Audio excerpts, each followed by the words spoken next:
Thank you.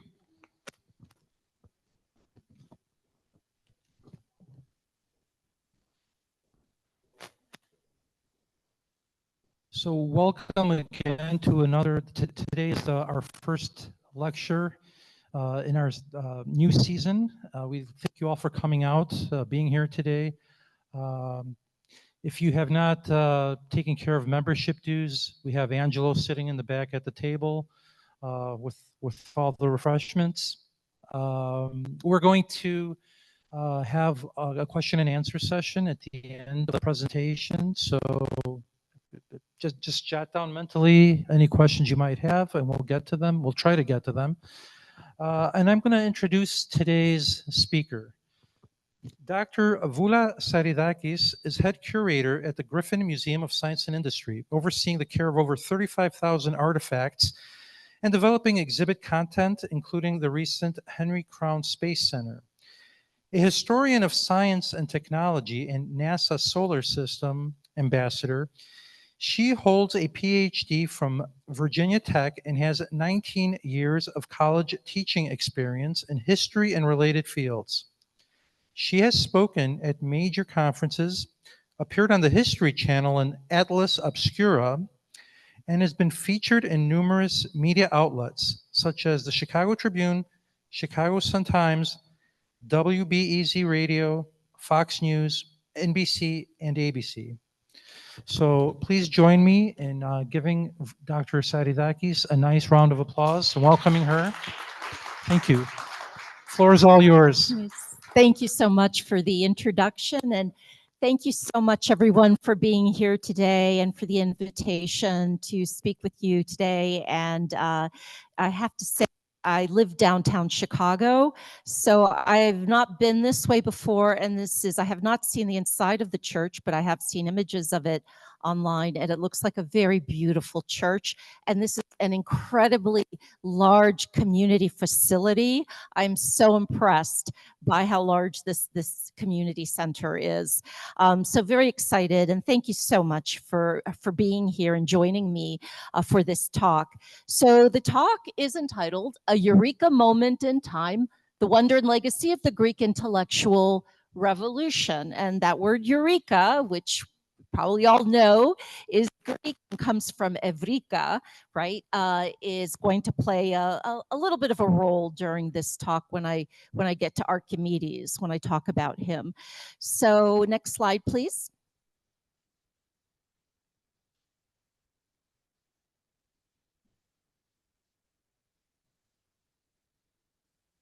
Okay, thank you. So I just want to first begin by giving you a little bit of an overview in terms of what I'll be covering today. I'll talk a bit about the origins of Greek philosophy and Greek science, and I will be talking specifically about some very key individuals in that history. If I tried to cover all of them, because there are so many, I would be here 3 days straight talking to you, maybe more. I mean, depends. But I do want to just mention a few of them and some of their very key, important ideas that they bequeathed to the intellectual revolution that came out of that time period in ancient Greece. And so I'll talk about some of these key individuals, and it's not just going to be Plato and Aristotle, even though there's a reason Plato and Aristotle are probably two of the most recognized names in ancient Greek science and technology. And then I'll also talk a little bit about that transmission of that knowledge through to the Islamic world at that time, which is roughly the 9th and 10th centuries, and then how that then was adopted into the medieval universities, the rise of the medieval universities, which starts at about 1200 or so in the West. And so it might seem like this is a continuous sort of story about the transmission of science and technology through time. In many ways it is, but it's a lot more complicated than that. And so, for example, I will not be talking much about the Romans or about the Byzantium, and that's because of time limitations. But there was a lot of activity going on throughout the world, and not just this part of the world in terms of this intellectual revolution. There was even somewhat of a revolution going on in China at this time, philosophical revolution going on. So it's very interesting to try to look at that and try to think about why that is on a more global level. But for the purposes of this lecture today, I'm just going to focus on these particular topics. So next slide, please. Okay, so first let's get situated if you know your Greek geography. Now this map is a little bit older, but it was the one that was clearest, most focused that I could find on the internet. It is dated 750 BCE, or BC, depending on how you date the before Christ and after Christ time period. But as you can see, all this orange more or less represents the area of Greece, which was a lot of separate city-states for hundreds of years. And you can see Thebes and Athens and Miletus there on the Ionian coast of Asia Minor. So that is going to play a very important role early on when I first start talking about the pre-Socratics, and Ephesus too, which is to the north of Miletus. So these were all at one point in time Greek city-states. So that whole coast of Asia Minor and Ionia play a very important role, because this is really, as far as we know, where that birth of modern science and philosophy takes place. And the shift that happens, there's one other thing I wanted to point out, and that is, I do mention Alexandria. So Alexandria in the Hellenistic period, which is in Egypt, that also will come to play a very important role, because that will become sort of the capital of Hellenistic science. So the shift that we're going to be looking at is that shift from myth to reason. So next slide, please.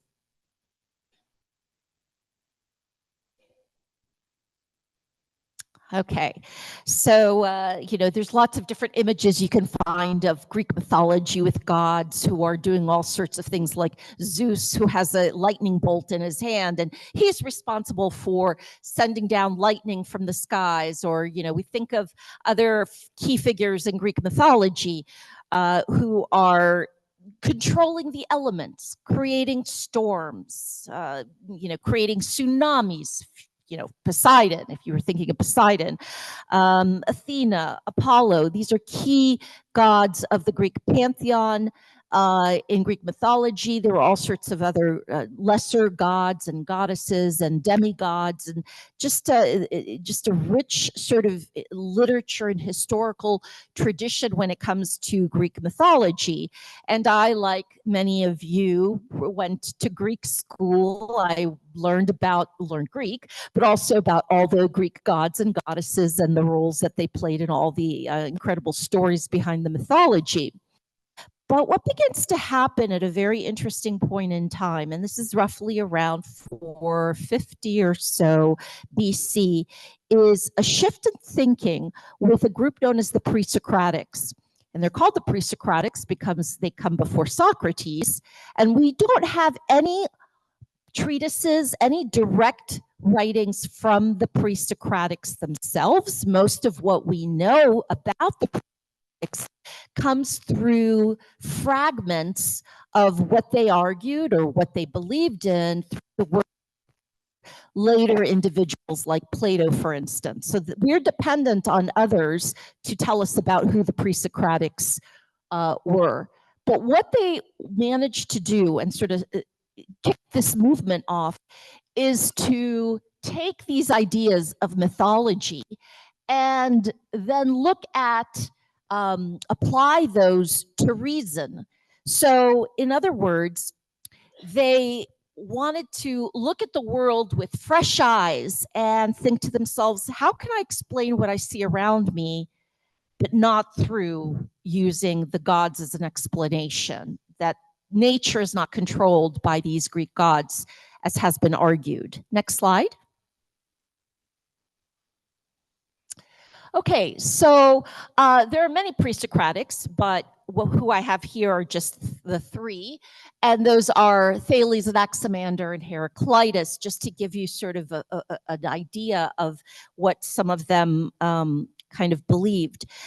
And so I have to say, too, that the Greek gods did not disappear. Just because these pre-Socratic philosophers come along, it's not like everybody simply abandons the Greek gods. But what was new among this small group and really began to spread quickly was not personifying nature. That was the important point here. And in other words, using reason to understand the world around them, as I've mentioned before, and not to attribute it to some kind of supernatural being who would be in control of the things that you see around you. So not personifying nature was very important. And, you know, they began to ask questions like, you know, what is nature? What is happening around me? What am I seeing around me? What is it made of? Okay, what is its archi? You know, the unifying principle behind nature, if there is one. Is it made of one thing or is it made of many things? And what is that thing or things? So these were among the first questions that these pre-Socratics on the Ionian coast, especially Miletus and Ephesus to the north, were beginning to ask. And so Thales, and you'll often see these images of some of these individuals that I'm going to be talking about. And these can be from manuscripts written during the Middle Ages. They could be paintings done in later periods of these individuals. It's not to say that's what they looked like, but that's how they've been interpreted by writers and by artists over the centuries. So who you see here are Thales at the top and Anaximander in a painting to the bottom. Okay, so along comes Thales, and Thales really is considered, interestingly enough, the first philosopher. I'm not even going to call him a scientist. And let me just take a moment to say the word science and scientist. You don't even see that coming up as a word to mean what it means today until the 1800s. Just to give you an idea, science and a scientist, someone who chooses to do science as a career or vocation, that is a very recent term, 19th century term. In most instances, they're referred to as natural philosophers. So they're philosophers who do philosophy as we know it, but also their interest is in nature too. So they think about philosophy and nature. So Thales also, so he kicks this movement off. He's credited as being the first in the fragments that we've received. And his answer to what is this underlying principle of everything in the universe is water. What that means exactly, to what extent he believed everything comes from water, we'll never know. But that is what he argued, that the underlying principle of the universe comes from water. And then you get someone like Anaximander, who argues that the underlying principle of everything is what's called the apeiron, or the boundless, which is sort of this undefined substance, but a substance nevertheless. And it can seem very strange to us that they would argue these things, but they sure did. And to what extent, like I said just before, they believed that these were the root material things from which everything is created. To what extent they believe that, we just don't know, but these were the arguments that they made. And Heraclitus, he came a little bit later, and he believed that everything was composed of fire. Okay, so you can see how strange that might sound, but that's what he believed. He also believed in that the world is both stable and ever-changing. So whether things are stable or constantly in flux was also a big thing that was explored by ancient Greek philosophers. And Heraclitus is the one who is famously attributed to saying something along the lines of, "You never step into the same river twice." You might have heard of that famous expression, or something along those lines. And so these are just three examples of philosophers from this time period who, again, the chief idea here is to try to move away from supernaturalistic to naturalistic explanations of nature, using what they see, observation and reason, to try to come up with what the universe is made up of, and what it is, and who am I, and what role do I play in the great scheme of things? Where do I fit into all of this? It was these very sort of deep, essential questions that they were just beginning to ask from what we know. And what I mean by that is, again, by the historical record that we've inherited, which is based on the fragments that other later Greek philosophers and scientists have fortunately provided us. Okay, so next slide. All right, now also, although they're not really referred to, technically they are pre-Socratics because they come before Socrates, but they're not necessarily referred to. The pre-Socratics is the work that was done in math and mathematical philosophy, and the two probably biggest names from this time period right before we get to Socrates, Plato, and Aristotle are Pythagoras and Euclid. And Pythagoras, we know him for the Pythagorean theorem. And he did a lot of mathematics, but he was also a philosopher who believed that everything comes from number. Okay, remember how I was talking about where does everything come from these other philosophers? And he believed, there's a famous quote that is attributed to Pythagoras, that all is number. Now, does this mean that everything is made of number? We will never know exactly, but this is what he is attributed as arguing. And then Euclid, of course, everyone probably knows Euclid because of his geometry. Euclid's work was a little less theoretical and more applied to actual mathematics. In fact, Euclid's The Elements, which was his geometry, was so well thought out, so well laid out with its definitions and axioms, and just the way it was all laid out with triangles and number, how everything relates to one another, that it became the standard textbook in geometry for the next 1,500 years. I mean, they were using Euclid's The Elements geometry up until the 1700s in Europe, and that's how influential Euclid's The Elements were.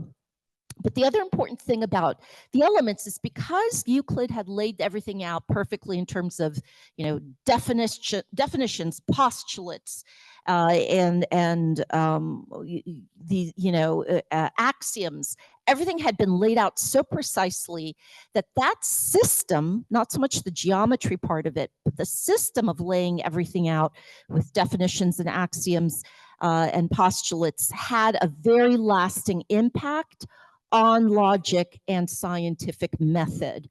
So that when in fact, for example, you get to Isaac Newton, who writes his great work, the Principia, and others in the same time period, and we're talking about 1600s, same thing, definitions, axioms, postulates, everything is laid out in this sort of mathematical way. And again, something that can be attributed to Euclid for laying all that out and providing that lasting impact on logic and scientific method.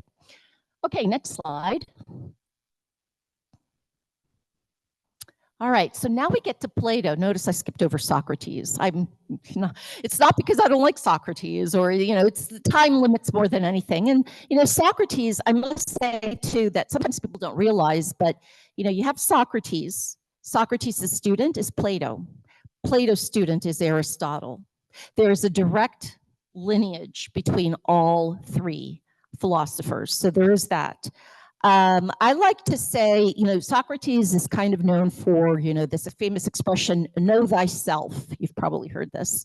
If I were to give something similar to Plato, And to Aristotle, Plato's would be idealize thyself, and then Aristotle would be classify thyself. I'd like to kind of just make that distinction between all three of them based on Socrates saying know thyself. And so you get to Socrates, and you know, what we know, probably have heard most about Socrates, is that he was accused of corrupting the minds of the youth, and he was forced to drink hemlock, and his students were all around him when he did so. The truth is, he was offered the option of banishment from Athens versus drinking hemlock, and he chose drinking hemlock. So that was a choice that he made. He wasn't forced to do it.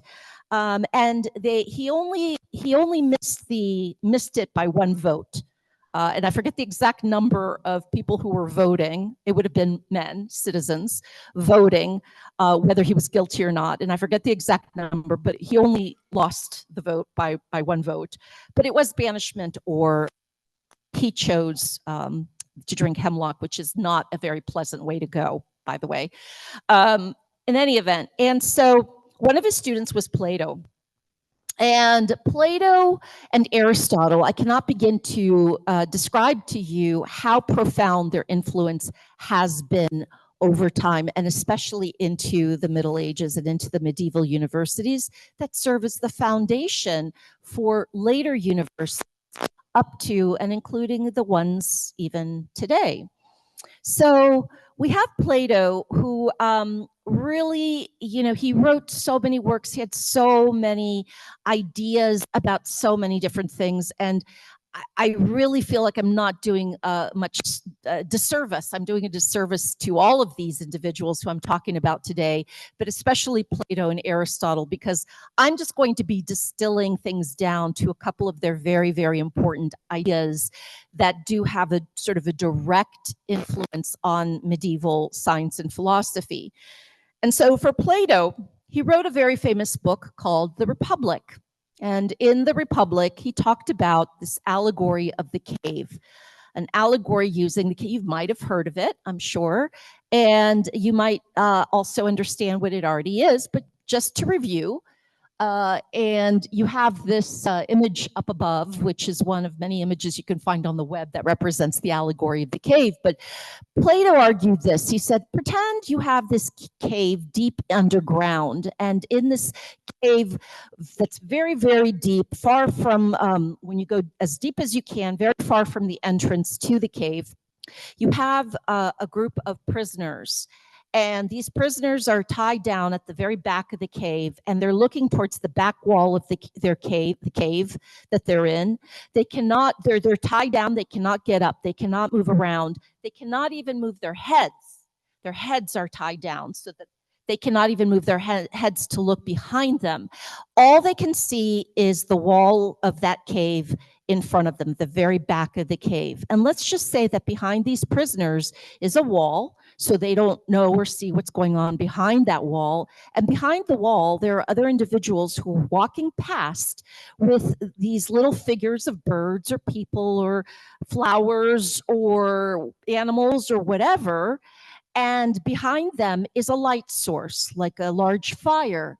And this light source manages to hit whatever these objects are that are being held over the wall and casting the shadow of that object against that back wall.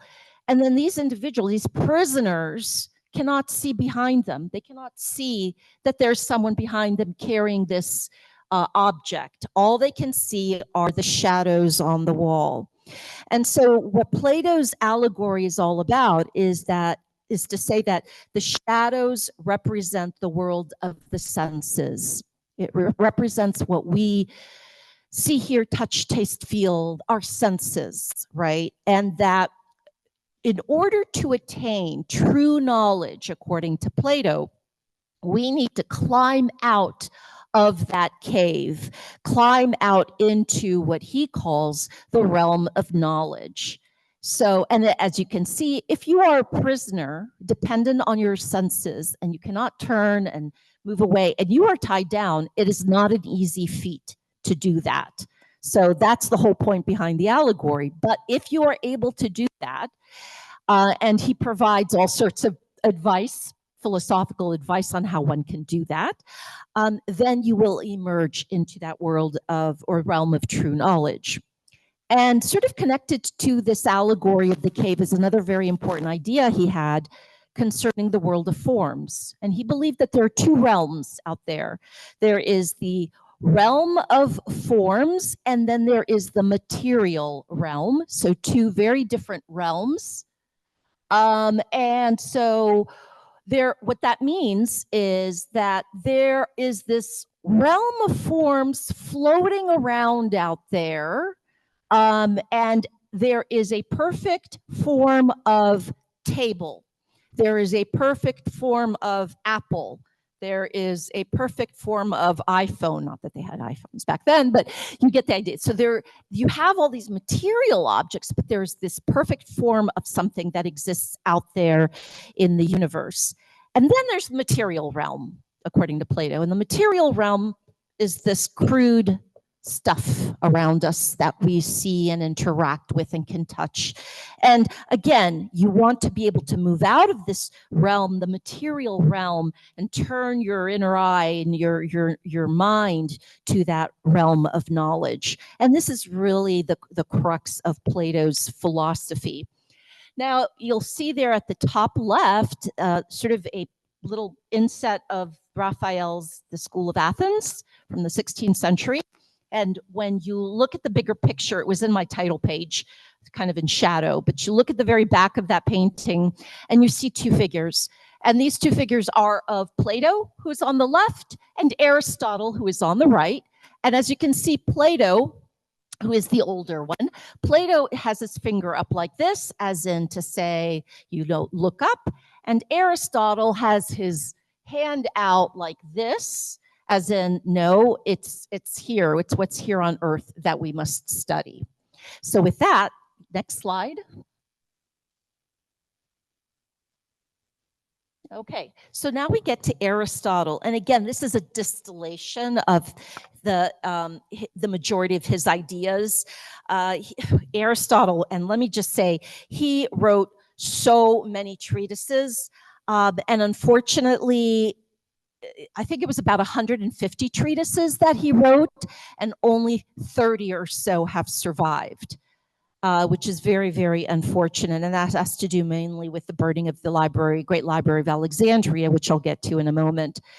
So Plato had a school in Athens. His school was known as the Academy. So this is where he gathered students.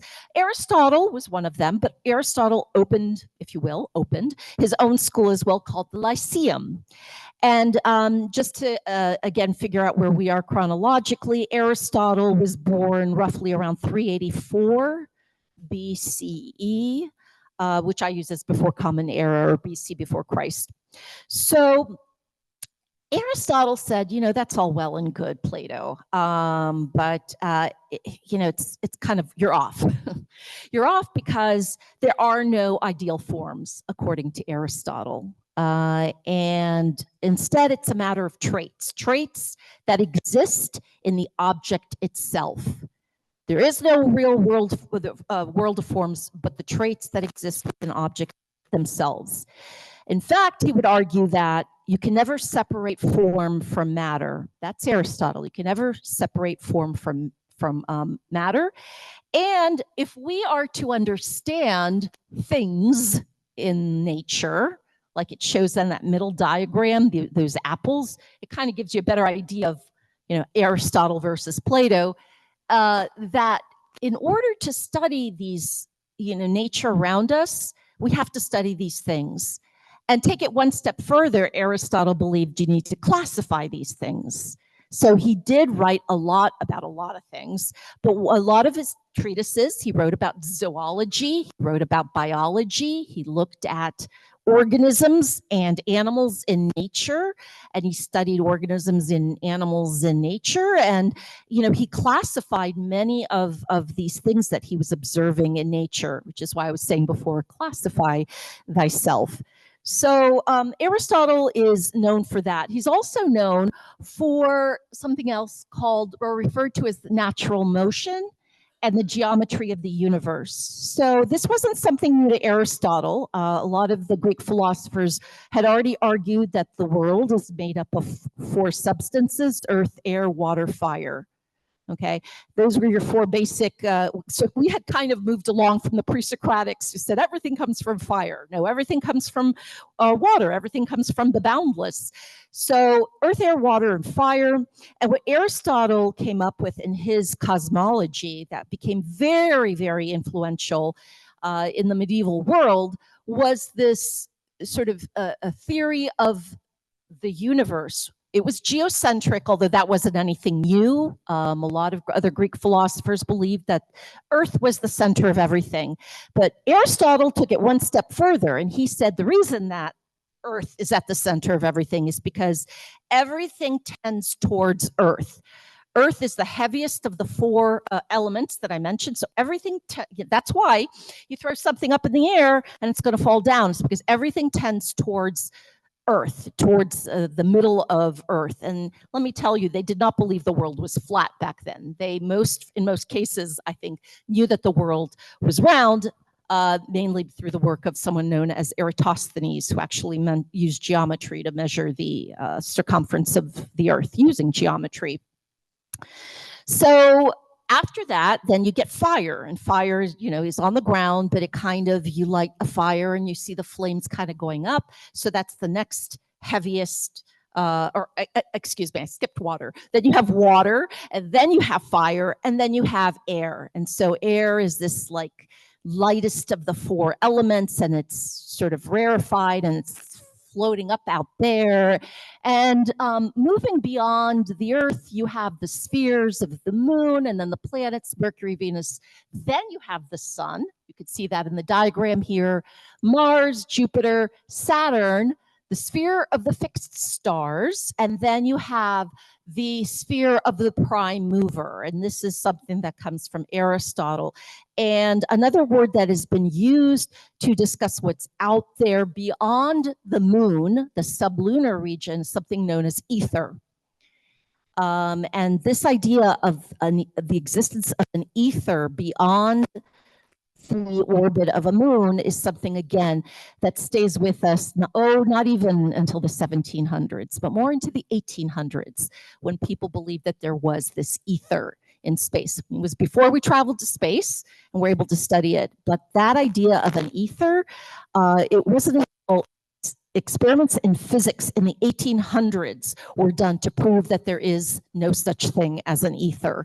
And again, this all goes back to Aristotle's science, if you will, and his philosophy.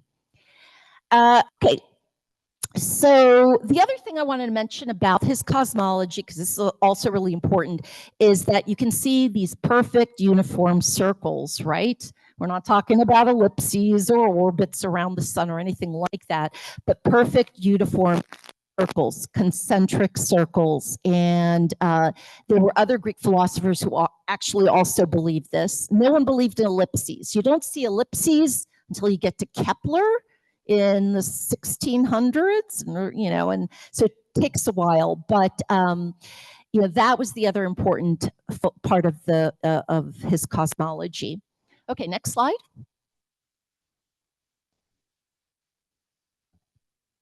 Okay, now here's an image which kind of what I was talking about before. So you can see the earth and then the water, and then you see the red flames, that's fire, and then beyond that is air. So those four basic materials that exist in the universe. Okay, so now when it comes to astronomy and cosmology, two names that stand out, or at least the ones that I want to, and this is before Ptolemy. Ptolemy is another great astronomer, but he's a little bit later. You have a Eudoxus, and Eudoxus is actually a generation before Aristotle, but he really was the one who introduced this idea in his works about this concentric spheres and circles representing the moon, the sun, and all the planets in the order that was adopted by Aristotle. So Eudoxus was very influential in that way, and that was picked up by Aristotle. And then also Aristarchus. Now, Aristarchus is sort of the outsider in all this. The reason I bring up his name is because everyone thinks that everyone believed that the Earth was the center of the universe till we get to Copernicus, famous astronomer Copernicus in the 1500s. And the truth is that there were a few people who actually argued that the sun might be at the center of everything. And one of them was this ancient Greek philosopher named Aristarchus. And he was from Samos, the island of Samos, and he argued for the sun being at the center rather than the Earth, but again, using perfect circles. So it wasn't like he was talking about planets orbiting the sun or anything like that, but in these ellipses, but rather perfect circles. So there were, these outliers when it came to different theories, and everyone often says, oh, look, there was this, Aristarchus, and he was able to come up with this idea of early heliocentrism. But it's one thing to argue for the philosophical side, these types of models, and it's another to actually say they're physically real. There's a big distinction between the two, and that's the main thing that Copernicus is credited for. He was kind of saying, hey, isn't this an interesting thesis if the sun is at the center and not the planets, but hey, it's real too. And then he had written his book on his deathbed, and then he dies, so he doesn't get in trouble by the church, which poor Galileo did get in trouble by the church. In any case, so next slide. All right, so now we get to Ptolemy and the Hellenistic period. Now the Hellenistic period was around the 2nd century common era. So now we're moving ahead like 300-400 years. And the Hellenistic period, which is named after Alexander the Great, that particular period in time is where a lot of these other, a lot more individuals, not as many as before, but certainly a lot like Galen in medicine and Ptolemy in astronomy, you see their work in Alexandria. And Alexandria was considered sort of the intellectual universe, the center of the universe in this Hellenistic period. And there was a great library there, which I mentioned before, the Great Library of Alexandria, which I think they've been able to excavate very, very small pieces of it from what I can remember a few years back.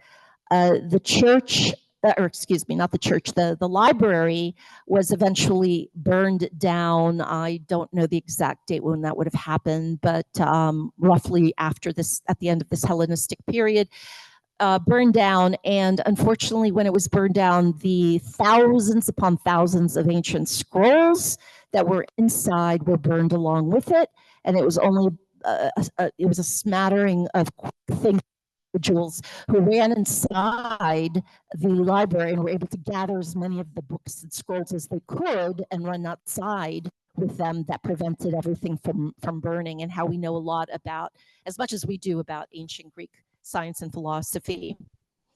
So Ptolemy, there were two Ptolemies, this Ptolemy, the Greek astronomer, not to be confused with the Ptolemy house of Ptolemy, that were the rulers like Cleopatra, was a Ptolemy who ruled in Egypt. And so Ptolemy flourished around 150 Common Era, or AD, if you will. And he takes Aristotle's cosmology and he runs with it. I mean, he just puts out this great work called the Almagest, and that comes from the Arabic al-Magiste, meaning the greatest. That was the word it was coined, the term it was coined, or rather, was the Almagest, and it became the book on astronomy and cosmology for the next 1400 years. Huge influence.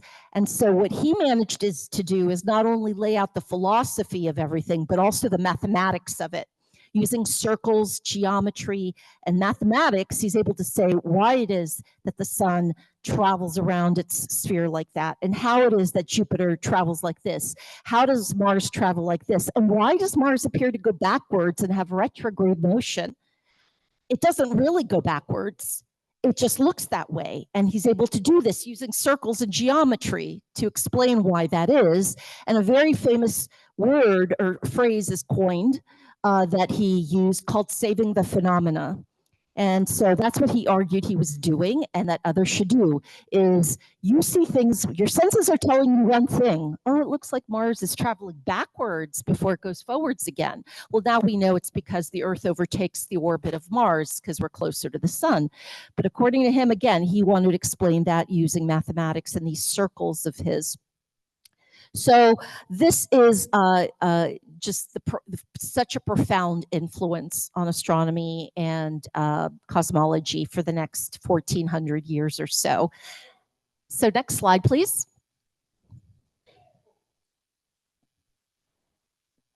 And before we leave the ancient period, I do want to say a little bit about engineering and mechanics, because it wasn't just abstract thinking. And it was even more than Aristotle studying things in nature, animals, botany, or whatever, and then writing about it. It went a little bit further with some of these individuals. And one very important one, for instance, who is Archimedes. And so, you know, they wanted to calculate and improve upon some mathematics. And so Archimedes is known for improving the value of pi. That's a pi at the end there. That's supposed to be a pi. Pi was already known. Actually, the pi was something that was known for hundreds of years before Archimedes. But what he's trying to do is kind of get that more exact number. As you know, if you try to calculate out pi, you keep going and you keep going and you keep going, right? Doesn't end after the decimal. But he wanted to improve the value of pi. But he's also the one that is known for Eureka, right? And the idea was he was given this job to figure out if the gold in a particular crown that he was given to study or to look at had the amount of gold that supposedly was contained in this crown. And he didn't know how to figure this out. Like, how do I know how much gold is in this? And versus a fake crown, for instance. And story goes, he was taking a bath one day, and when he displaced water as he was getting into the bathtub, he jumps up and he starts running down the street yelling, Eureka, Vrika, Vrika, Vrika, you know, Eureka. And this is the sort of the idea behind that, where that word comes from. So he figured that he can actually measure the weight of the gold in that crown by using water displacement in which to study that. But he also is known for the lever, the pulley, the screw. You know, you probably heard of these basic tools in mechanics that come out of ancient Greece, and he's responsible for most of them, believe it or not, is Archimedes. And so he develops a number of war machines using geometry. I mean, first and foremost, he was a mathematician, so he's using math in many ways to create these instruments. And he also figured out this interesting sort of machine on how to extract water. So with a screw, using a screw and the buoyancy principle, you know, you could just pull water up and move it upwards and then use it however you want to use it. And that's just one of the many, many innovations. You've probably heard of Greek fire. And he's credited as discovering Greek fire and being able to use it, not he personally, but at the time they were fighting against the Romans. And to use it on Roman ships, this highly flammable oil material, just shoot it out against those ships and light them on fire. And we still to this day do not know the exact ingredients of what that Greek fire was. And he's also known, of course, for the magnifying glass and being able to focus light through the magnifying glass, and then something starts to burn. And the story goes that he was drawing circles in the ground and working on his next big thing when the Romans landed in Sicily, because that's where he was. And they saw him drawing on the ground there, and they stabbed him and killed him, which is what that mosaic up there is supposed to represent, is the death of Archimedes. And so that's just to give you an idea of some of the incredible theories of in philosophy and science and studying of nature and hypothesizing about nature that comes out of this classical tradition. Next slide, please. Okay. Now, things begin to shift. You have the Romans kind of take over, simplify things. The Romans conquering the Greek world. It wasn't a Greek empire. Again, it was all city-states, but slowly they began to control more and more of the land that we can call Greece or consider Greece, as well as other parts of the world. And the Romans, even though I'm not going to really talk about them, they were not so much thinkers, which is an oversimplification, but bear with me. They were more interested in the practical, pragmatic applications of science and mechanics, if you will. Medicine was important, hey, you know, because people die in the battlefield, so we'll continue to study medicine. We will study the mechanics, how to build things. That's what the Romans are known more for. And as far as the Byzantine world is concerned, schools and philosophy continued there, but they did not have access to the many hundreds of treatises that were a part of the ancient world, the actual physical treatises themselves, until later periods, later centuries. And as we know, unfortunately, they were conquered by the Ottomans a few centuries after that. But the education and philosophy and learning in schools was still a very important part of the Byzantine East. But something else begins to happen. And that is that these surviving Greek works start making their way into the East, into the Near East. And one of the cities where, for whatever reason, a lot of these treatises find themselves is in Baghdad. And in Baghdad, and this is soon after, a couple of hundred years after the founding of Islam, a lot of these ideas and works have found themselves in Baghdad. And there are a group of individuals in the sort of late 800s and 900s time period who are working with these works and translating them. And so there's a school, it's called the School of Wisdom, that establishes itself in Baghdad.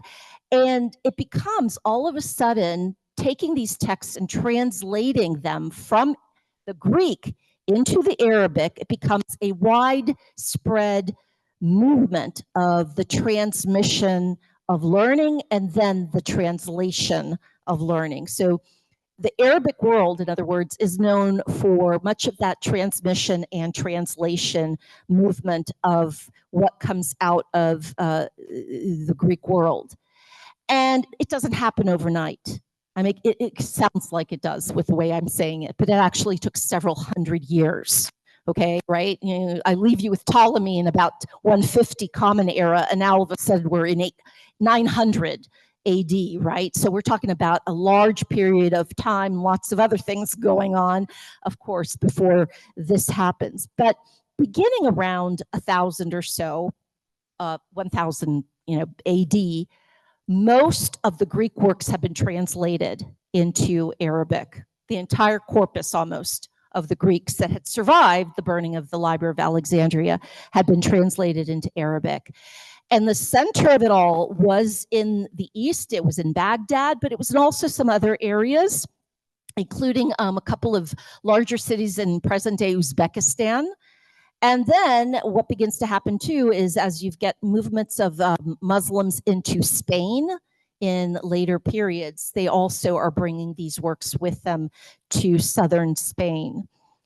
Okay, and what you're seeing at the top there, by the way, you can see a text that's in Greek, and then you have the Latin in the middle, and you have the Arabic on the far right.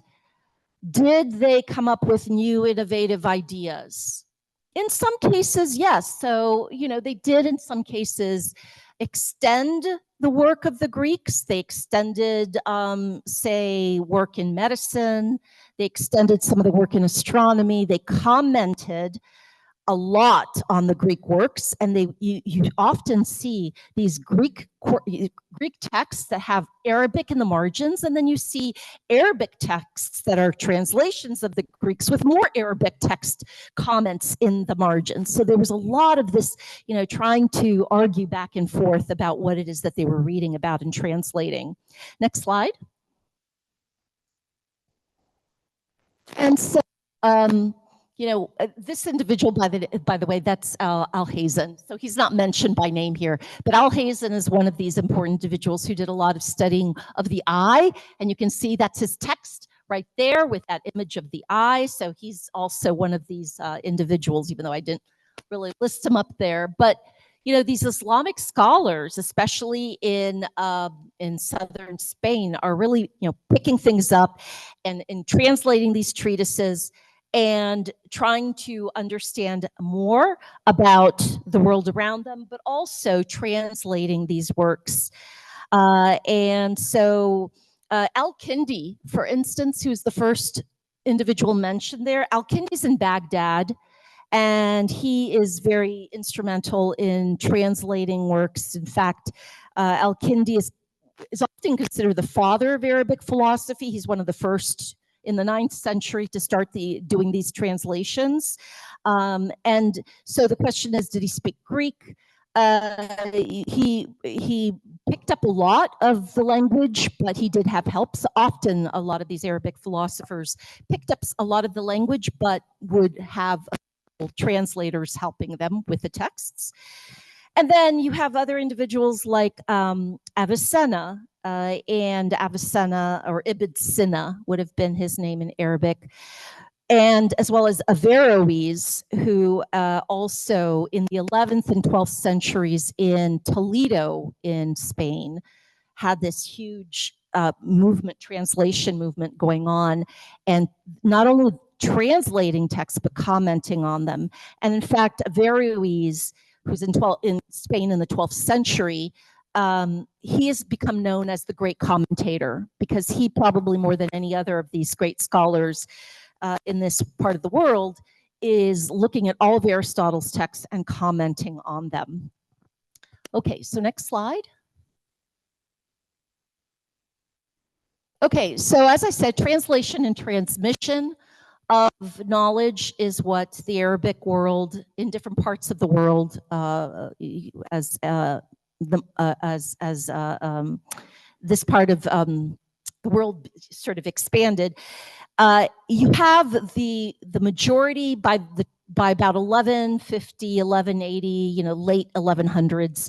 Most of the activity is now more focused in Spain, and you begin to see, or you learn about, you read about Westerners who are traveling to Toledo, scholars, not just anybody, but scholars who are maybe affiliated with a church, maybe not, the Western church, who are traveling to these parts of the world, and they're meeting with these Arabic scholars, and they're coming into direct contact with these translations and with these Greek works.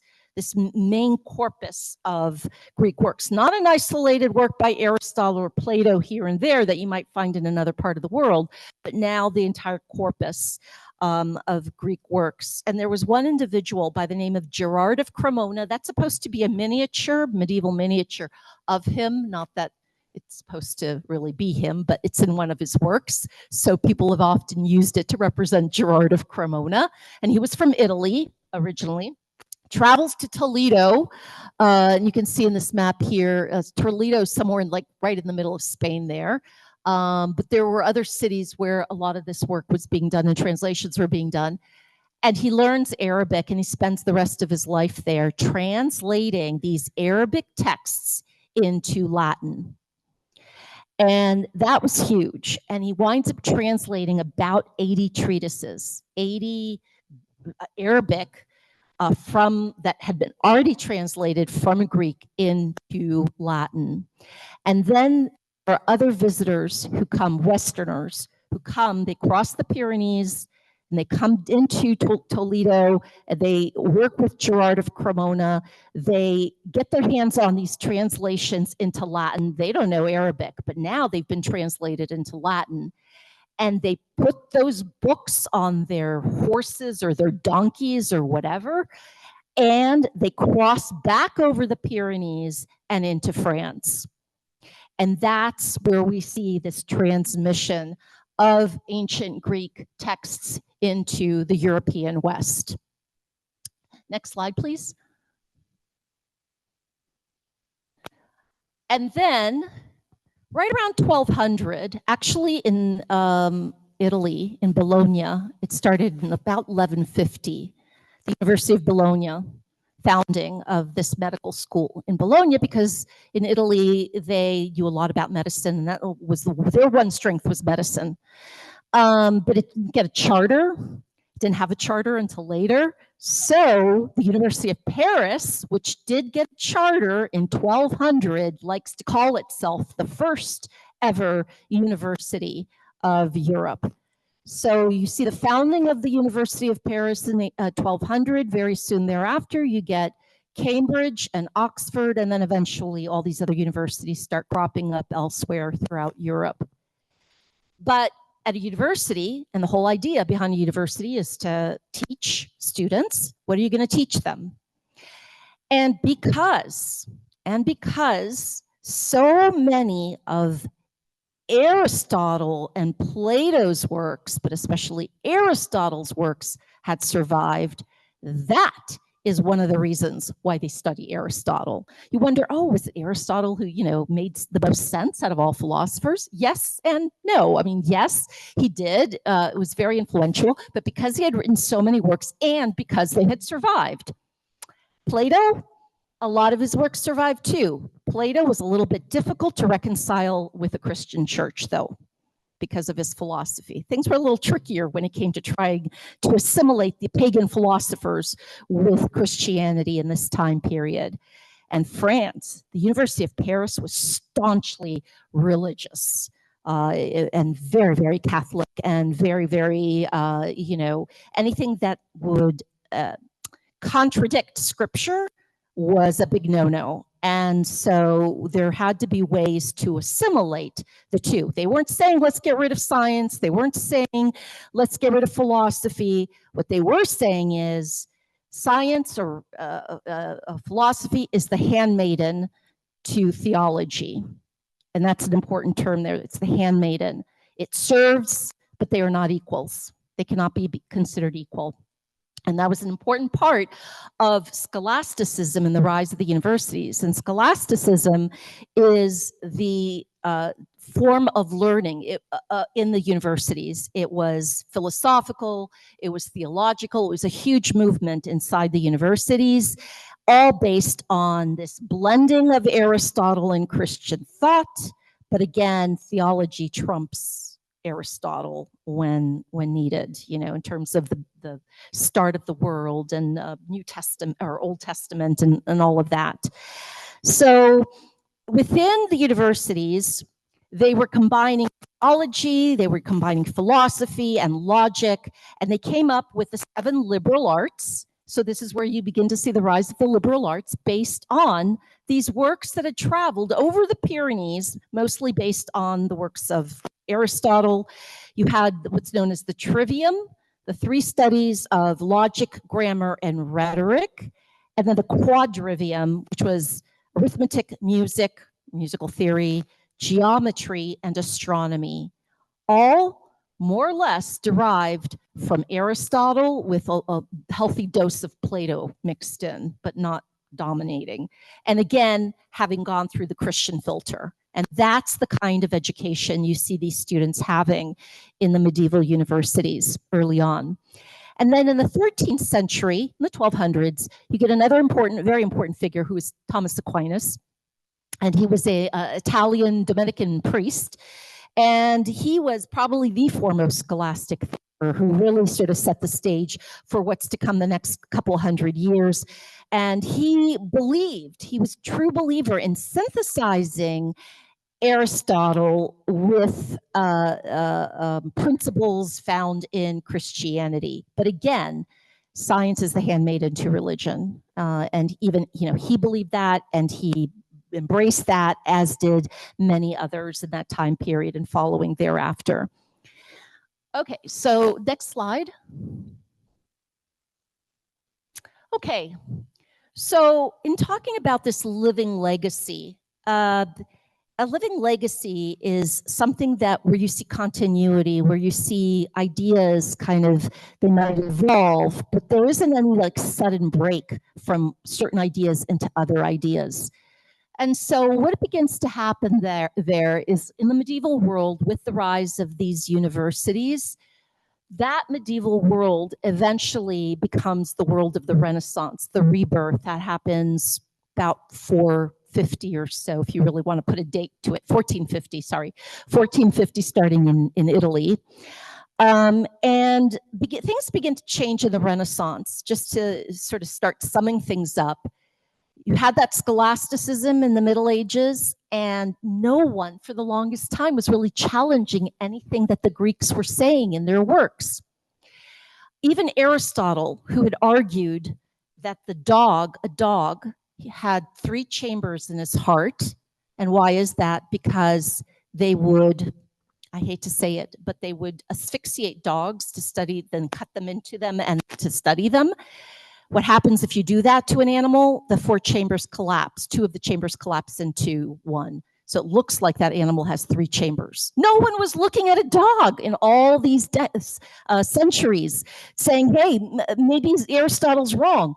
All this time, they just blindly accepted a lot of that science and philosophy until you get to the Renaissance. And it's in the Renaissance that thinkers begin to question, maybe we should be looking at these things. And that's where you get the beginnings of this movement to study nature.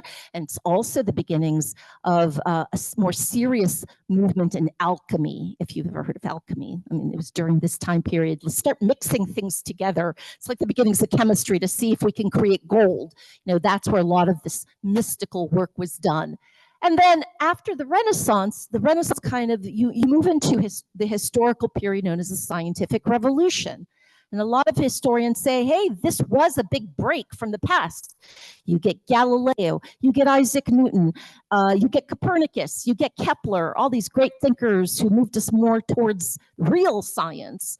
And they're basing their work a lot on the work that was done previously by the Greeks, by the Arabs, and even by some medievalists. They are inheriting this information and they're working with it, plus adding their own new ideas as well. Not to say that they're not adding anything new to the scientific corpus, because they really are.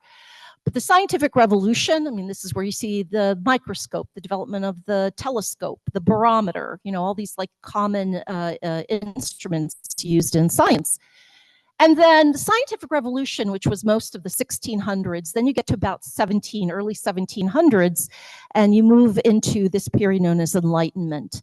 And now people are pretty much understanding the importance of science and studying nature and experimentation, doing experiments to understand the world around them and the cosmos. And you cannot, and it was by 1700 absolutely clear that you couldn't just take the Greeks at face value, or the Greek texts or any text face value.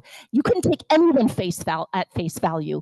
You wanted to find out something, you had to study it on your own, and you had to prove that the experiment was repeatable. And that's where you get this idea of repeatability of experiment. You can't just do something once. You have to demonstrate that you can do it more than once. And you begin to see the foundations being laid as you get into the 800s in the Victorian period of scientific.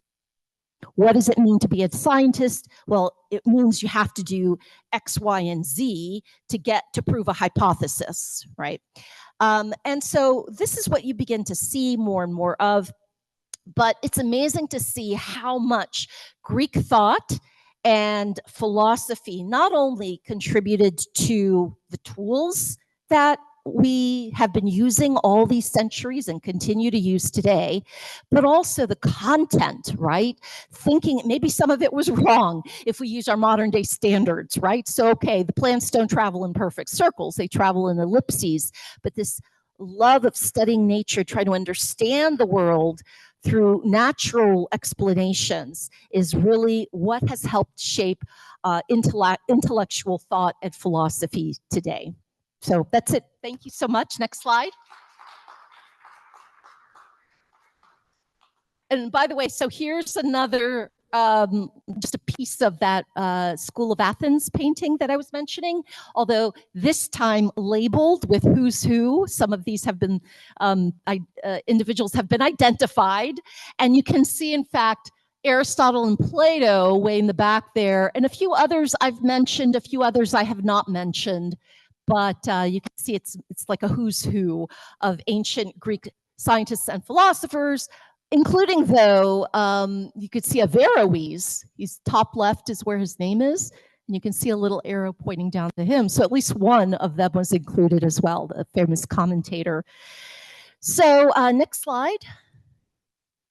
And, oh, no, wait, I'm sorry, go back. You could go back. There wasn't another slide. Yeah, there we go. So thank you again. And that's my email. And I do have cards up here. If you would like to reach out, I'm more than happy to talk with you more about any of this material because it is a lot. And like I said, I could keep going. I used to teach history of science and technology in college, and I'd spend a whole semester just talking about just going from the ancient Greeks to the medieval period. It's 15 weeks of teaching. So you can see that there's so much more that can be said, but I hope I did justice to many of these ideas. So thank you again for being here. Thank you for coming. Thank you. Thank you, Dr. Saridakis, for that interesting and enlightening lecture. Now we want to turn it over to to all of you. If you have any questions, please raise your hand and I'll try and get to you. Okay, so this is a gentleman here first. To say the least. Thank you. Okay, I got a big question that I had in my mind for many tens of years, and that is by reading Aristotle, etc., and the things that we learn in Greek high school, etc., education. It seems that always our top few first, from Samos, etc., they went or visited Egypt. Archimedes spent time at the Libyan, Egyptian at that time, let's say Ammon, the temple Ammon. What is the commonality, if there is such a thing? Is there a possibility that they got, these fellows did not get their ideas. Pythagoras did not come up with an idea out of the blue sky. He came from somewhere. Yeah. And we saw Heraclitus and the rest of them, the pre-Socratians. Is it possible that they all went to Egypt, and Egypt was something that introduced them to this? And I'm sorry, I'm so long-winded. No, not at all. Specifically, did Pythagoras go to Egypt? I don't know if he specifically went to Egypt. I know he did travel. But to speak to what you're saying, the idea of traveling to other parts of the world, many of these philosophers did do a lot of traveling. I mean, look at that Gerard of Cremona who traveled all the way to Spain. What we do see over and over again is how important the exchange of ideas and philosophies is, just as much as trading spices and trading silk and other goods and everything else that was going on in previous and centuries afterwards. how much of a transmission of ideas and philosophy is also happening when these people are traveling. And you do see that with many of these ancient Greeks as well. So even, so Pythagoras was certainly one of the travelers, as was Archimedes. He had done traveling. And Plato even. Plato did a lot of traveling as well. And even if you're just traveling to other Greek city-states and not anywhere beyond that, you are still coming across different schools of thought. We will call them schools, not as they weren't formal schools like the Lyceum or the Academy, but different ways of thinking, different schools of thought that existed in various parts of the world. And you would be questioning these ideas, bringing back these ideas, sharing them with others who may have students. So you can see how important that transmission of ideas is. And it doesn't just happen with the Greeks, but you see it happening in so many other cultures around the world in that time period, but also definitely after that time period. I mentioned this Silk Road. Silk Road is another place where you see an incredible influx of ideas from the East into the West that many people say contributed to the Renaissance, the birth of the Renaissance. So that has always played a huge role. As to where exactly someone like Pythagoras might have traveled to, I think that what you're saying sounds familiar. I can't remember off the top of my head if that was one of the places he traveled to, but there is mention made of that. But again, we have to rely on what the sources are telling us. Yes, yes, yes. Documentation, or do we have any insinuation, let's say, through the ancients, that there was at least in mathematics and astronomy, a contribution very, very early, prior to Pythagoras, prior to whoever was Pythagoras' teacher, in the Egyptian clergy? Did they have information, the clergy? Quite possibly. I'm not sure that they did. I have not, in all the sources that I studied and looked at, have seen things specific that are specific to the Greek clergy. Now, I do know Nestorians, who come sort of after, kind of at the late Hellenistic period, are also in northern Egypt, right, in Alexandria and around Cairo, that are also looking at these Greek texts as well, some of whom are interacting with the Muslims who are getting their hands on these texts and translating them. There was that. But what I didn't mention is that, historically, if you go back before the Greeks, there were other civilizations and other cultures that were doing mathematics, and there definitely would have been some influence there. We don't know the exact connections, but there were Babylonians and Mesopotamians. And if you look at these cuneiform tablets that have survived over time, they are highly mathematical as well. So it wasn't like the Greeks just popped out of nowhere as well. But in terms of Egyptian priests, that might have been a later phenomenon, but not before, not during this classical period of Greece, as far as I know. Yes, I'm sorry, one here first. Hi, thank you for that great lecture. I loved it. Question, what was it about Spain that caused this thirst of knowledge for the translation of all the texts? I mean, these scholars could have gone anywhere from Baghdad to other parts of the world, but what was it about Spain that... That's a great question, and to kind of try to understand the answer to that, it involves looking at the rise and spread of the Muslim world. And so obviously it's in the East where you get you first see the rise of Islam and Muhammad in circa 700 or so, the 8th century or 6th century.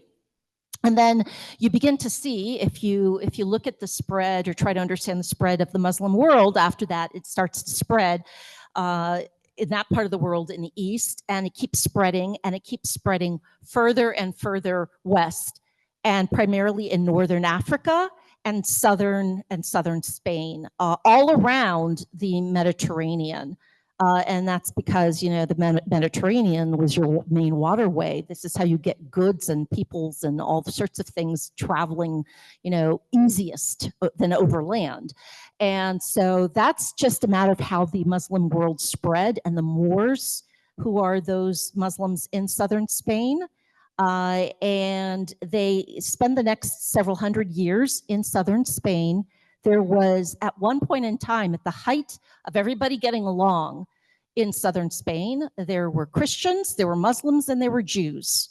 There was a huge exchange of ideas behind all three groups, all three, people of all three religions, and science especially, and philosophy. And then what begins to happen is the Reconquista. This is when the Christians started pushing out Muslims and Jews, starting in about 1300 or 1200 or so, and starting to conquer more and more of Spain, moving further and further south is the reconquest of Spain, until they were completely pushed out by the 1400s. And it was, it's no coincidence that there's so much of this intellectual activity in southern Spain, because you have, again, going back to this concept of so many diverse points of view and schools of thought and different ideas, in many ways, because you're looking at different cultures and different religions and people coming from different parts of the world that represent those cultures and religions, that you get this incredible, golden age, if you will, of intellectualism in southern Spain. Hi, Doctor. Thank you for the presentation. I was wondering if you could tell us about the attempted revival of classical knowledge in the Byzantine Empire with the rise of Neoplatonism. Yeah, I have to admit, I am not familiar with, that's a question for my mother-in-law, who's a philosopher. She is a Neoplatonist, I have to say, and she studies Plotinus, which I'm sure if you know Neoplatonism, that's a philosopher later times on Neoplatonism. But yeah, there was a revival in the Byzantine East, and I'm embarrassed to say that I'm Greek, and I don't know as much about the Byzantine East as I do about the West and this sort of lineage of history that I just explained to you. But there was this and even in the West too, there was Neoplatonism, a Neoplatonic movement. But like I said before, Plato never gained as much traction as someone like Aristotle, because there were more contention of his philosophy with the church than there was with Aristotle. But it wasn't so much the case in the East, because from what I understand, let me put it to you this way, the East was more forgiving in terms of the church and ancient Greek philosophy. They were much more forgiving. They weren't as strict about, this idea of not, we have to clean or purge the ancient Greek heretical thoughts and ideas in these works out of the texts, as there was in the West. In the West, it was much more the case than it was in the East. Thank you. You're welcome. Anybody else?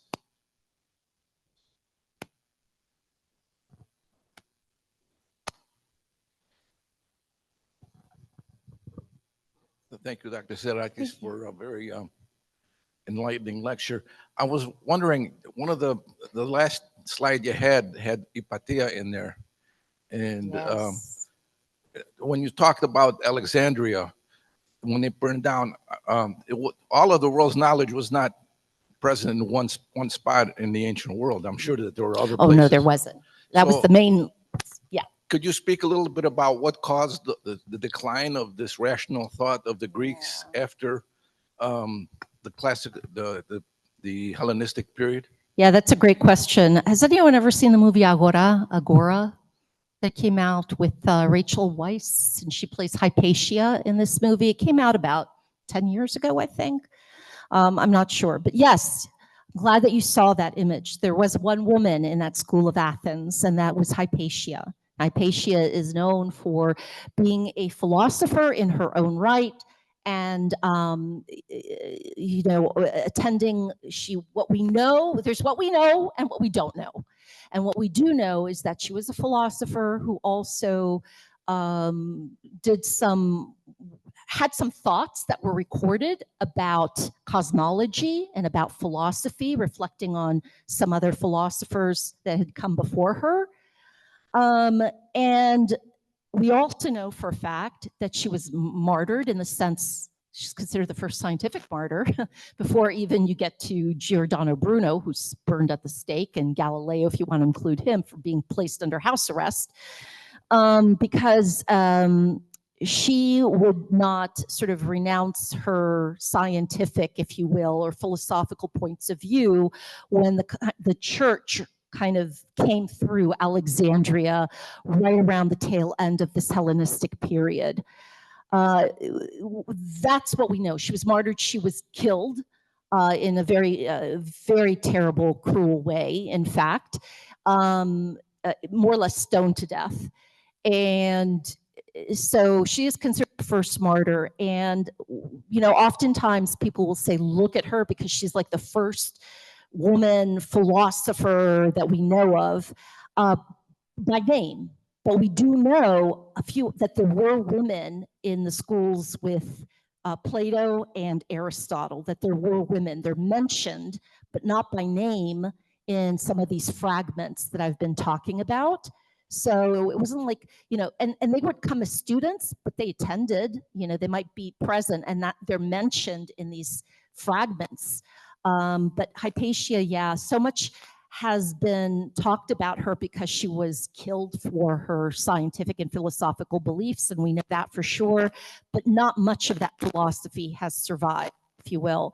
And the reason I mention the movie is because the movie makes it sound like she came up with the idea of heliocentrism, or she began to think in terms of the sun is at the center of the universe. We have no proof of that. It's Hollywood kind of embellished a little bit, but she's a very important figure. Yeah. Yes. Yes.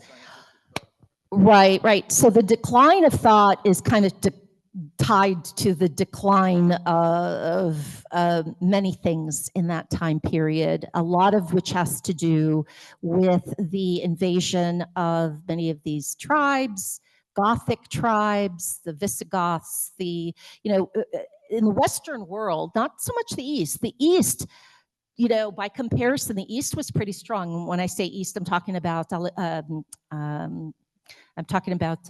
Byzantium.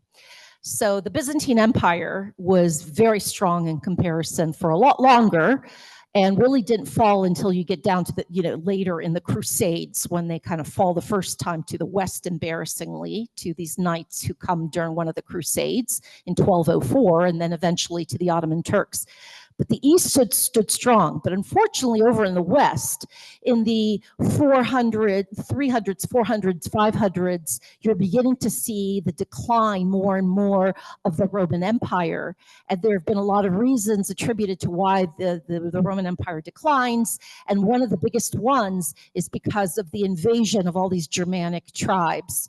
And the Vandals, who were mostly Northern Africa, that's where we get the word vandalism from. It's from one tribe, the Vandals. So all of these Germanic tribes, and then there is no centralized government. There is no centralized anything. And what happens to these Greek texts? They kind of go into hiding. If they existed in the West, they would probably be somewhere in a monastery, up in some little attic somewhere. And what you do see in the early Middle Ages is instances of maybe some limited, couple of Greek works or other works that were being copied by these monks. You probably heard of the little monks in their cells with their little, light, candlelight, copying over and over again these texts, which is something that was a tradition that continued for hundreds of years, but certainly was one way that knowledge was preserved. But you really don't have, society itself collapsed in so many ways. I think that it's not fair to call it the Dark Ages, but it had collapsed in so many ways as a result, mostly because of these Germanic invasions everywhere throughout the western part of Europe. Yes, yes. I'll be right there.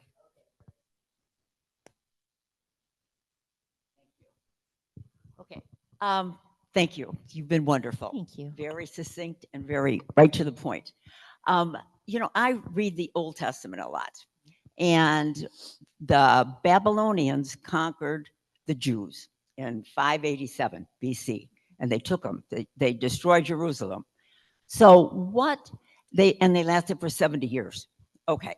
So do you think that the way that the Greek thought came about was after 70 years, like 520 BC, that those people that went back to Jerusalem didn't go there, they went to Greece, and then they formulated, it would be pre-Socratic, around 450, 460 BC, and you get all these great minds. You never hear about everybody else in the world except those, start with this pre-Semitic Anacretus or whatever, and I was just wondering what your thoughts are, if they came from there, or how did they just originate with so many beautiful thoughts that, the Old Testament says, the fire, earth, air, water, and that's exactly what all these guys did. That's what they went on with.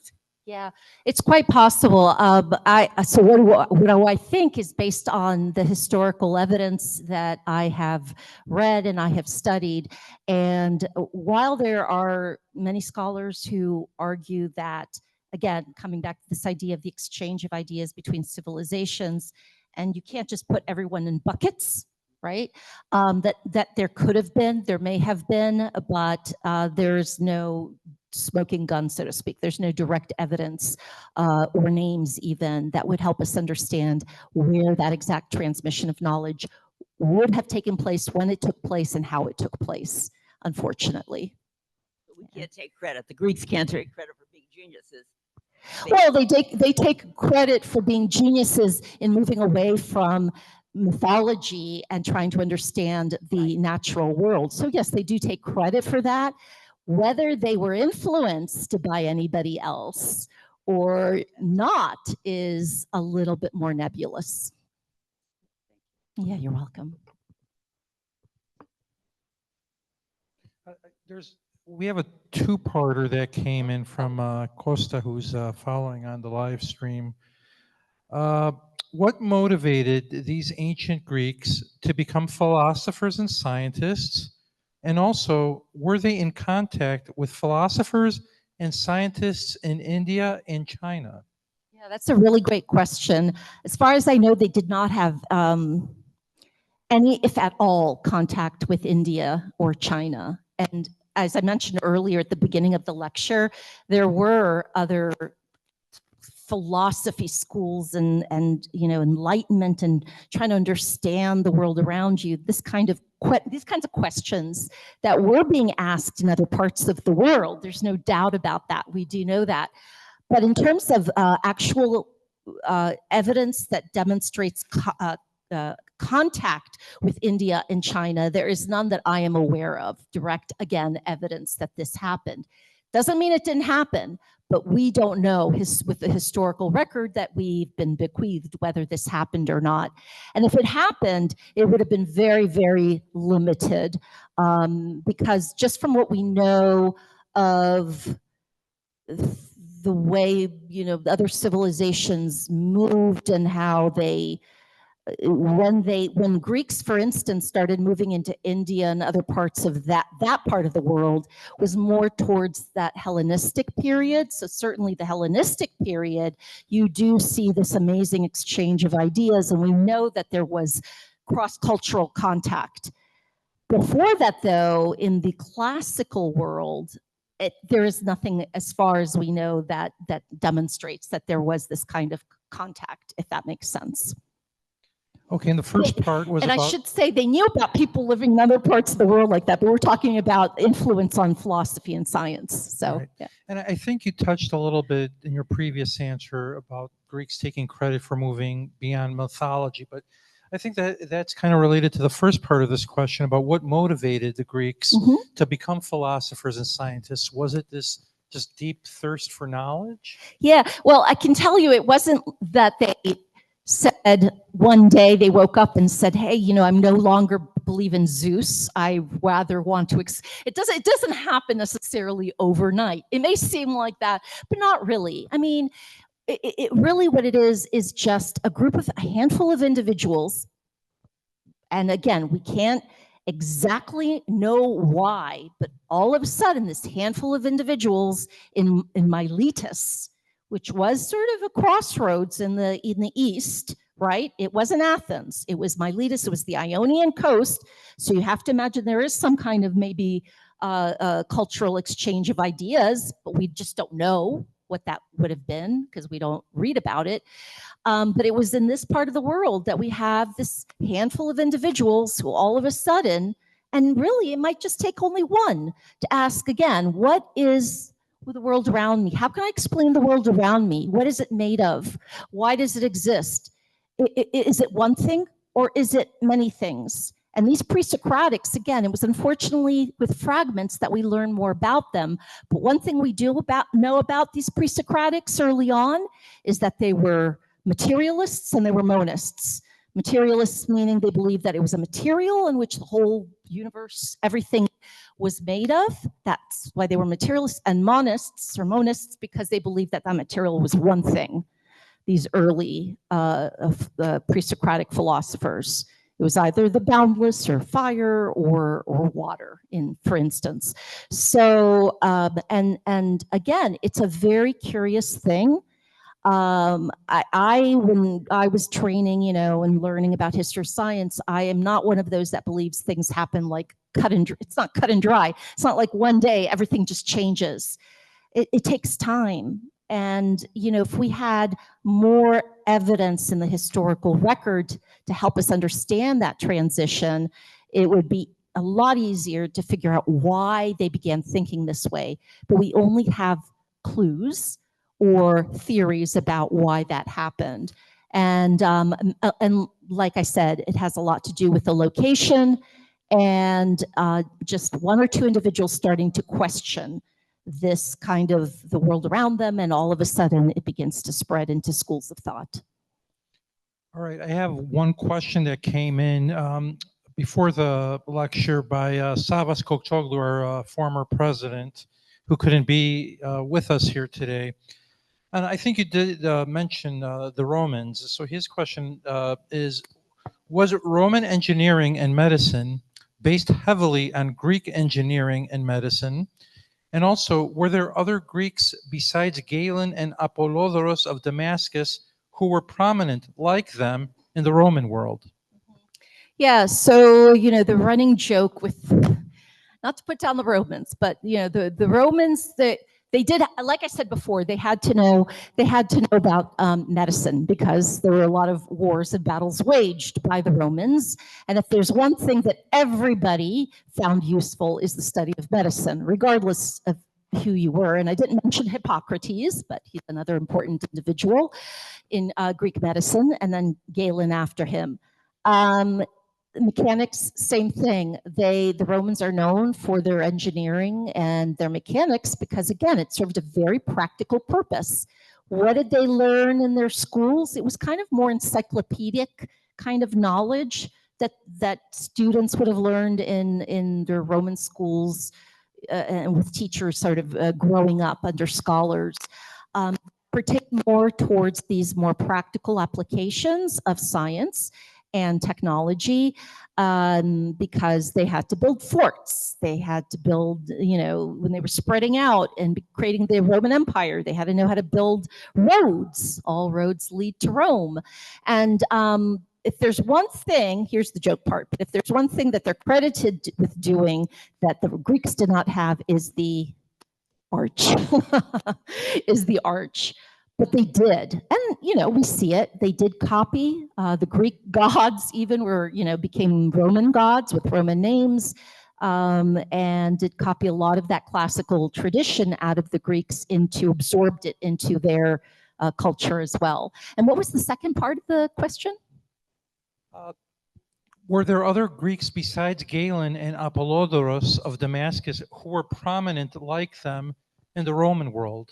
Yeah, so Galen actually typically is assigned to the Hellenistic period, as is Ptolemy. What Ptolemy was to astronomy, Galen was to medicine. And his works also pretty much held sway until you get to the Renaissance. That's how big Galen was. And so there were other, individuals who we could name by name who might have been interested in thinking about the world around them, but they don't, I hate to say that they don't stick out, because they do stick out. Otherwise, we don't get their names. But because the Romans, I think, were so focused on the more practical applications that would benefit them and their empire, that they just aren't known or mentioned as much. I can't think of any off the top of my head. The latter one, I think, definitely was, but Galen is more attributed to the Hellenistic period. Okay, Elaine, I have Elaine here.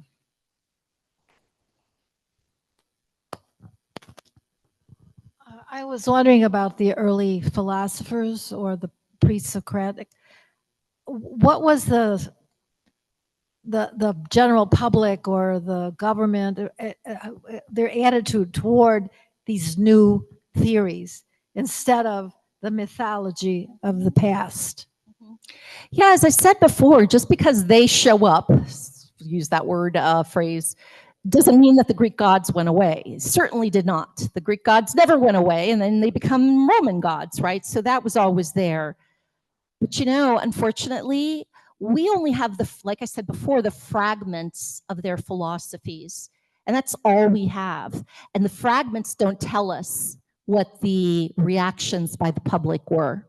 The fragments are only like Plato or somebody from his time period telling us, so there was this philosopher named Thales, and Thales said, and then he quotes Thales' philosophy, that everything comes from water.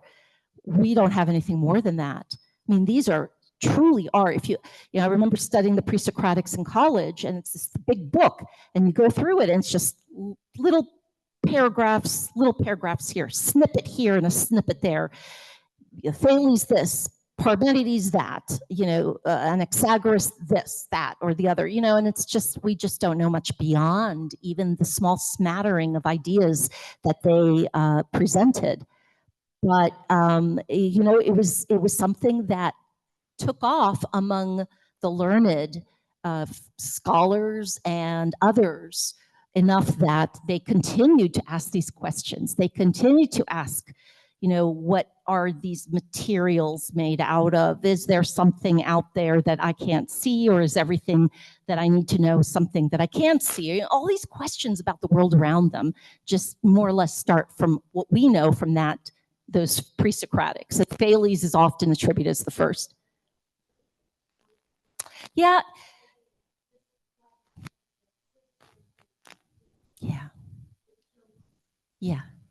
Well, the first, you do see it with Socrates, right? So Socrates is a philosophy, although it wasn't as more towards philosophy and science as we see with Plato and Aristotle. Certainly, he was causing enough problems and corrupting the mind of the youth. Yeah, that one we know about clearly, right? As far as we know with like Plato and Aristotle, they weren't getting in trouble for anything. They weren't being criticized by the public. They perfectly, as far as we know, coexisted with the public, the larger public, who the majority of whom would not have even known what they were talking about or writing about. I mean, this was a small group of individuals who were coming to the schools and learning, their philosophy. And we have to remember that. It wasn't like, Plato wrote what he wrote or Aristotle wrote what he wrote, and all of a sudden everybody became a scientist or everybody understood how the world worked through the eyes of Plato and Aristotle. It was only a small group of individuals in these Greek city-states who were preserving this knowledge and transmitting to from student to student, in that order. Although Alexander the Great, one of his teachers was in fact Aristotle. So yeah, that's an important one there. any connection of everything we discussed today, the newest research of neuroscience, what I'm trying to connect is the fact that they talk about the difference in the perception of reality to reality. And one author from Caltech, perhaps, is discussing that that was helping in the evolution of the human species. Anyway, if you have any thoughts about looking afterwards to see who was the better guy back then, you're welcome to write a book on that. Oh, okay. I will see. I'm not a neuroscientist. I'm a historian by training, historian of science by training, and now I'm a curator, so I handle objects a lot at a museum. So I'm not sure when I'd find time to write a book, but and I'm not familiar enough with neuroscience, but what you said about neuroscience does sound very familiar. It does sound very much like some of these arguments that were being made by the ancient philosophers.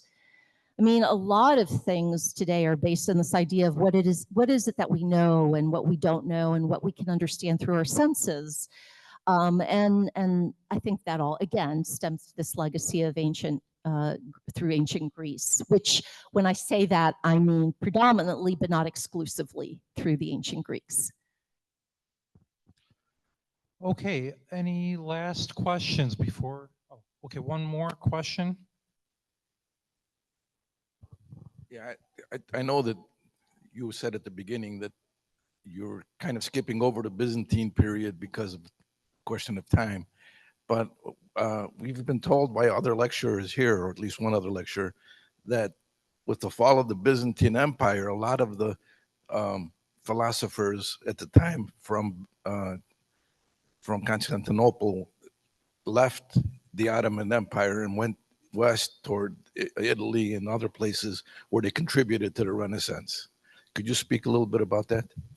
Yeah, I'm not as familiar with that, but what you're saying, I have read. I don't know specific individuals. In other words, I can't think of specific names. I know some of the scholars. I was just looking at them earlier in one of my books as I was preparing for this.